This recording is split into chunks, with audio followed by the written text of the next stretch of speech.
Tubuh ini harus sehat. Kalau tulang itu harus kuat. Kalau otot itu harus kenceng. Oh. Tapi kalau lemak itu harus rendah. Nah sekarang yang terjadi apa? Yang terjadi nih sekarang teman-teman sekalian. Ini lihat. Lemaknya tinggi. Ini ada namanya otot, ini ada namanya tulang, ini adanya lemak. Otot nggak dilatih. Ototnya nggak dilatih nih. Akhirnya turun kan. Sejak 30 tahun ke atas terjadi penurunan 1% otot. Itu Tiap udah kali natural yang 1%. natural karena turun itu maksudnya gimana? jadi masa ototnya berkurang. Londoy, jadi kayak Kayak mengecil aja, Oke. karena kita makin tua ototnya kan mengecil. Iya. Karena nggak pernah dilatih. Kalau saya tanya misalnya sama Desta olahraganya apa? Pasti either lari, berenang, naik sepeda, sepak bola, Tenis. tenis, semuanya adalah bukan melatih otot rangka, tapi yang dilatih adalah otot jantung. Kardio. Makanya kenapa kardio di sini oke, bagus gak bagus.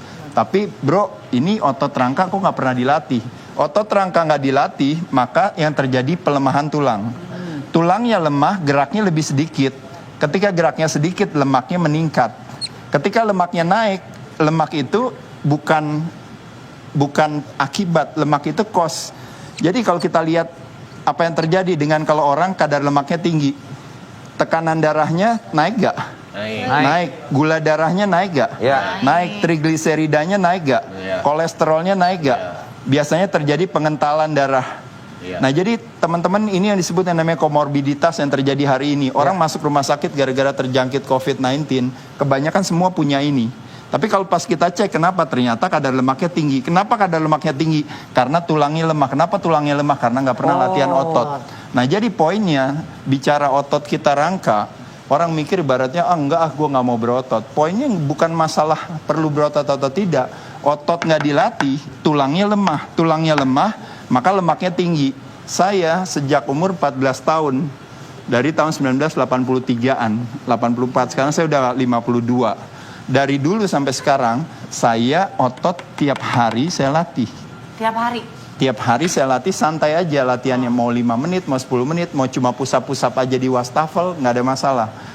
Otot dikencangkan, tulangnya kuat. Tulangnya kuat, gerak saya normal, metabolisme saya normal, akhirnya lemak saya rendah. Lemak saya di kisaran kurang lebih 10%-an. Sekarang nih? Ya, sekarang 10%. Kalau pas lagi persiapan tanding kan 5%. Tadi baru Nah, ngecek soalnya. poin saya, pertanyaannya adalah, apakah saya punya masalah dengan tekanan darah? Ya jadi nggak ada. Punya masalah dengan gula darah? Jadi nggak ada. Punya masalah dengan berbagai hal, yang ini akhirnya harus ketergantungan sama obat. Ada masalah gak saya? Saya nggak ada. Nah jadi poin saya adalah kenapa saya bisa terjadi penghambatan penuaan sehingga jadi bentuknya berbeda dengan orang 52 tahun yang lain. Hanya karena saya menjaga si ototnya saya kencangkan, maka tulang saya jadi tetap kuat. Maka apa yang terjadi? Lemak saya jadi rendah. Kalau lemaknya rendah berarti organnya berarti tetap sehat, cairannya berarti seimbang. Makanya kenapa bentuknya saya dalam 20 tahun terakhir bentuknya sama, hanya gara-gara saya menjaga keseimbangan ini, sedangkan orang lain tidak melakukan. Pak Guru. Pak Guru nih Pak Guru nih. Gak usah berlebihan, orang